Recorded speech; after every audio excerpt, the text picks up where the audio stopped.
Hey Todd, how's it going? Okay, so let's check out the water first. I think we're gonna keep it simple. So you're just gonna have your plane, right? That your background is gonna be on. You know, scale it to whatever size you need it to be. You know, maybe there'd be a shoreline or something, or it can fade off into a matte painting or whatever it may be. Right? You don't want to just make sure we're not seeing those edges. So it could be something on top that kind of occludes those edges, or the angle, right? So you just never see those edges. Next thing we want to do is we're going to use a deformer, and for this deformer it's going to be a I think what's best will be a texture deformer. And you know, you don't want the grid to be too dense, although I feel like I should just smooth it one more time maybe, right? So you don't want it denser than that because it's going to get really slow if you do. And I'm going to apply a deformer here. So deform, because don't forget, this is really kind of gentle, relaxing pond water. It's not an ocean with waves and things, so we've got to be mindful of that, right? We just want to create the illusion of movement, right? We don't want it to bog down the rendering and all that stuff either. So I'm going to go into deform, and somewhere in here is texture right here in the middle. And on this texture, then we can go into this setting here, and we can apply a texture to it, right? So I'm going to apply an ocean shader to this. Now, because my water is so big, this is going to be so subtle, we're not going to even notice anything. So what I need to do is I need to increase my wave height, just so we can even see anything. So I'm going to start by going crazy and set that maybe to like a 20. I'm still not seeing, let's go 10, right? Now if we're not seeing anything yet, that just means that, you know, maybe the strength needs to be higher. So controlling the strength is two things. We have to increase the strength, but then I can see it now, but then we have to decrease the offset, or we can just physically grab this guy and move it down, right? So it's about the height where we want it to be. Now this is like a turbulent water at the moment. So if I were to go back into my shader, into the texture and time, this is what we would key. You can see it's like way too much, right? So what we need to do is scale this stuff down. So I could probably do this by going into my texture deformer, right? 100 is maybe too strong, right? So I'm going to go maybe 20. And 20 is probably about right for a pond, right? You just want something that's there. So I'm going to go into the ocean shader, and I'm going to key the time. So I'm going to key it on my first frame of my sequence. So if your scenes, you know, just go to whatever, you can even go more than what you need. Just, you know, just go to a beginning and end, and I'm just going to key it at the end. So when I push play, you know, that's going to be kind of the amount of water. Now right now it's got an ease in, ease out, so we got to get rid of that. It has to be linear, so that's important, linear. But I don't think it's enough, right? So I'm going to go, that's 10. I'll go 40 maybe. Let's see if 40 is a bit better. 40 is a bit much. So I'm going to go back to the last frame, and I'm going to go maybe 25. Okay, so once I've got that in there, I need this to be linear. So I will need to go into my graph editor or dope sheet. Either or, that's fine. And we just got to find that texture, right? So it's the ocean. So I'm going to go star. Let's see, is it going to come in? Let's find out. Ocean. Star. Right? So now I've got my texture in here. And I just want this to be linear. So I'm going to click on linear. I'll just go linear for everything. Linear. All right, there we go.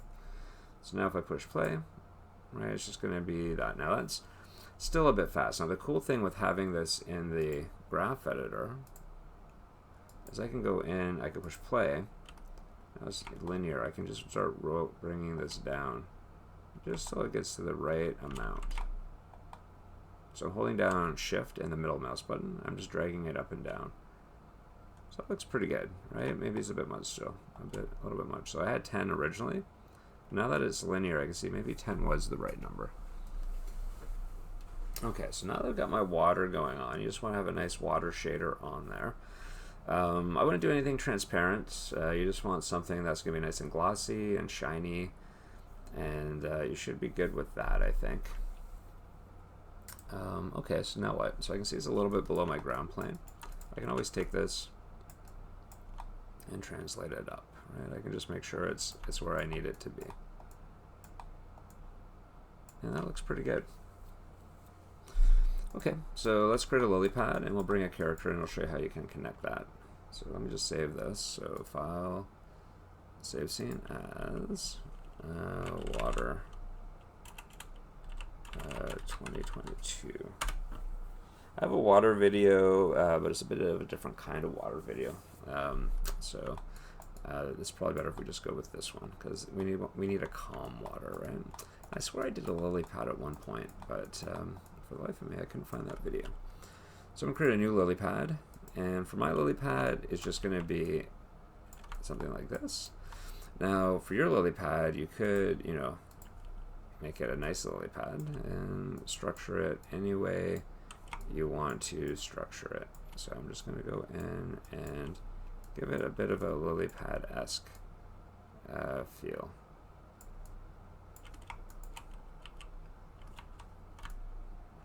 Right. Just a slight lily, probably better to keep it flat and just use a texture on it, right? And I'll just give it a little bit of thickness. Once I've UV mapped it and did my texture, then I would add some thickness, just so it has some thickness to it. So UV's first, texture second, and then add the thickness third. You don't need to do any UVing again. It'll just create a very natural feel around the edges, so you don't have to worry about that. Okay, so I'm going to go in and extrude this. So now we have our lily pad edges. Right, and your lily pad is going to look a million times better than my lily pad, I'm sure. And I'm going to create a couple of these. So maybe these are too big, so let me just put one here.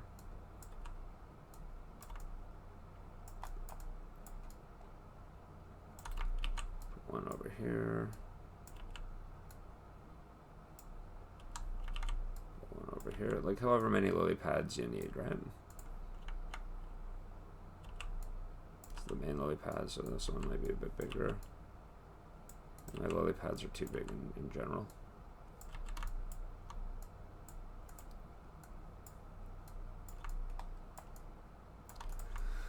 Cool, I want to connect these, but there's already waves on here, so what I need to do is I just need to temporarily turn off my texture deformer, so just with the envelope.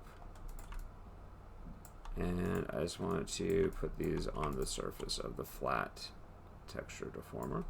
I'm going to wrap them, so I'm going to select all three of them. Select the geometry of the water.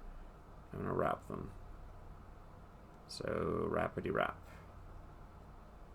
Deform, wrap. There we go. Once I've got that on there, I can just turn my texture deformer back on again. And the cool thing though now is that these guys are going to be floating on the surface. Oh, it's so peaceful. I could just have a nap on one of those, I think. So now that you got that nice and gently going on, how do you attach your character to that so he just kind of stays all zen-ish on one of those lily pads? Well, what you would do is, well, first of all, bring in a character, so reference it in. So I'm going to reference in Mini-Me. So I'm just going to pause for 1 second. I'm using the reference editor though, so reference editor, and I'm going to load in Mini-Me. I guess I don't need to pause it, it'll just be fast. So where is Mini-Me though? This is why I wanted to pause it. Term 1, design, it was under actually assets. Day 6. So long ago, bumper,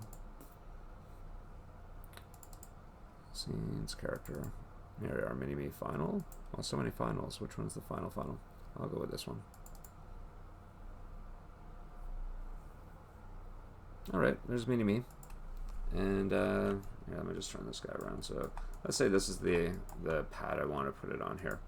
So I've got my COG, right? So I'm going to put this over here.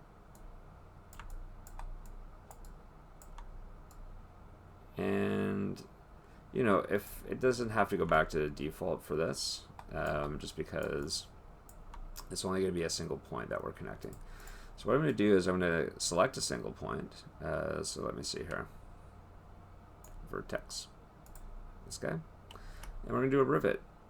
So constrain rivet. And what that's going to do is it's going to throw a locator on there. You can see the locator, it's moving and rotating. And so I think our water's a little bit too much. Just so you know, we're going to probably need to tone it down just a bit. But I think that could be okay. I'm going to find another rivet. So, you know, my top control is here. It's this yellow circle. So I'm going to grab one here and one on the other side. Because what I'm going to do is I could just put it on here. The problem, though, is that, you know, it's just a single point in space, which means it's just going to move up and down. I could get a little bit creative here. Let's see if this works better. If not, we'll just put it to the 1 point. So let's try this here. So I'm going to go in and constrain rivet one more time. So rivet, there you go, right? So now I got 2 points that are moving up and down. Good stuff. So what I want to do is I want to select this point and this point, and then my top control. And I'm going to do a constraint. Now just make sure your top control is kind of where you want it to be. You know, it has to be between your locators. So kind of establish where your character is going to sit first before you do this. And then I can go into my top control. So, then I'm going to do these two guys, my top control. Constrain parent. Right, so now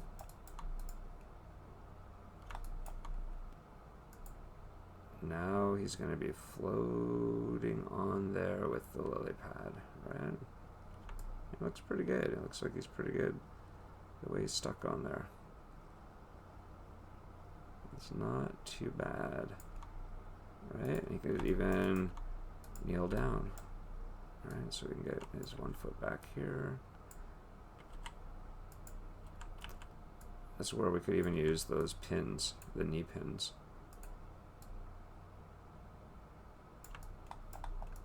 So I just want to make sure he's in the middle though, right? So I'm going to have to select, turn everything off. I have to make sure he's in the middle.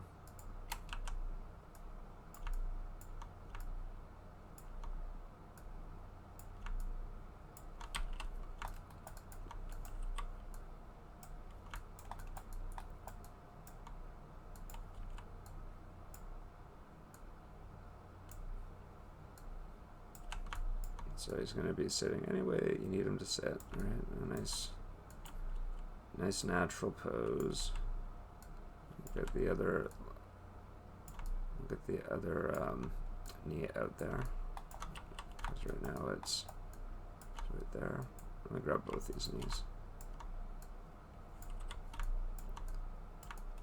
Just so I can see where they are. So one knee goes here. One knee goes here. And we're just gonna, and let's see. So yeah, the knee pin would make this a little bit easier. I should have just activated it. Let me get those hips swung forward just a bit. Right. There's also these hips here. I can swing these forward a bit too if we need to. And let me just arc this spine. And I'm going to go FK for the arms.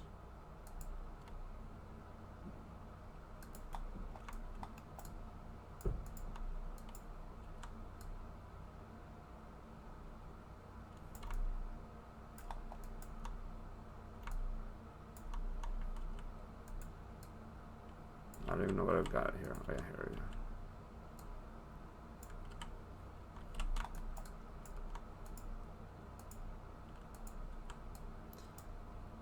Knee pins are where it's at. I should just activate them. I'm going to. Okay, I'm going to activate the knee pins. Stupid knee pins. Alright. I was just going to make it so much easier. Oh, I do have it. Good stuff. I was going to say, oh, I don't even have them on here, but I do. There we go. Good old knee pins. You've never lied to me, knee pins. Alright, so let's see. So I'll do one, just rotate you in. Do the other. Rotate you in.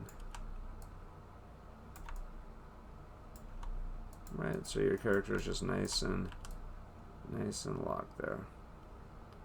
It's interesting that I've got this delta mush on here that's so mushy. It's gonna kind of do some stuff, but that's okay. This character was never meant to do this, so it's fine. And let's just kind of get his arms down a bit.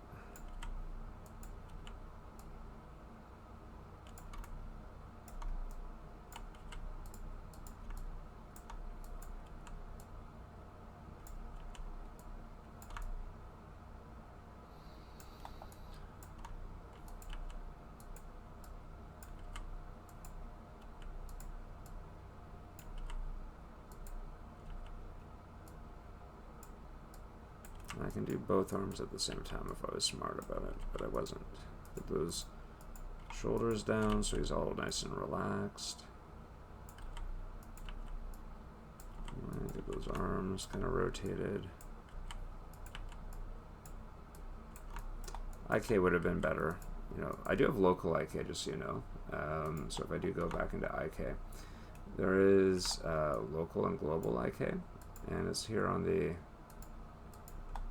hand, so I could actually just move it and it stays with the body. It's just a bit faster to manipulate. Maybe rest you on your knee here.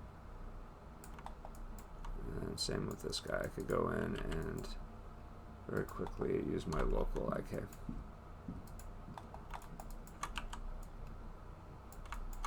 So with the sword, with the local IK, it just makes it easy because it just moves with the body.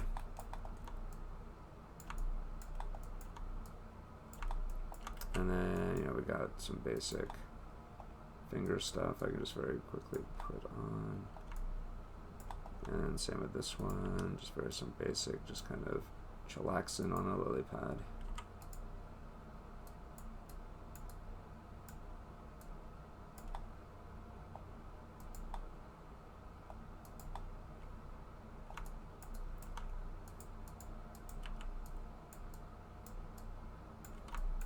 Don't forget, you got the overall controls, but you can also go get any pose you want just by moving the fingers around.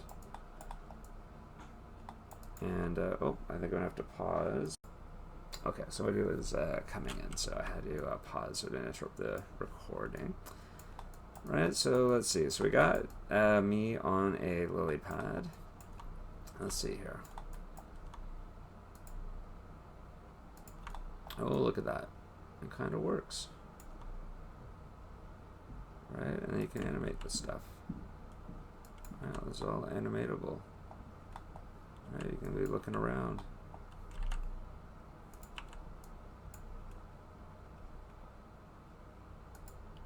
Right, you can set keyframes and stuff.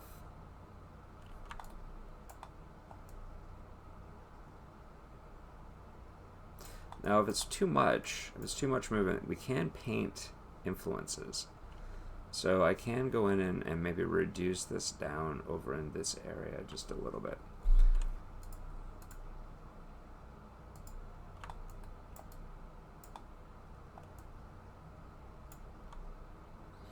But we got to be careful with that though, because it will go back to a default position. So, that's where the strength and the offset come in just a bit more, but I think this is kind of working.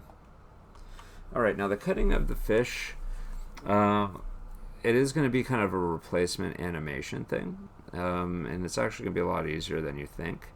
Unfortunately, I'm going to have to leave that one for now, but I'm sure you've got so much animation you can do between now and then. So I think this is a good start for just this thing, though. Don't forget, for water lilies or anything that's floating, you can do what we're doing here, wrap it, or if it's something that's just bobbing, you could put a locator on it, right? You could just do the same thing with a rivet and just put the rivet on here, and if, like, say if it's a ball or something like that, that's just like a little thing that's there. Another thing you could do is if it's just sticking out of the water, let's say he's kind of stuck something into the water and it's on the bottom of the pond, that would just be sticking in there. It wouldn't be moving up and down. The water would move around it essentially.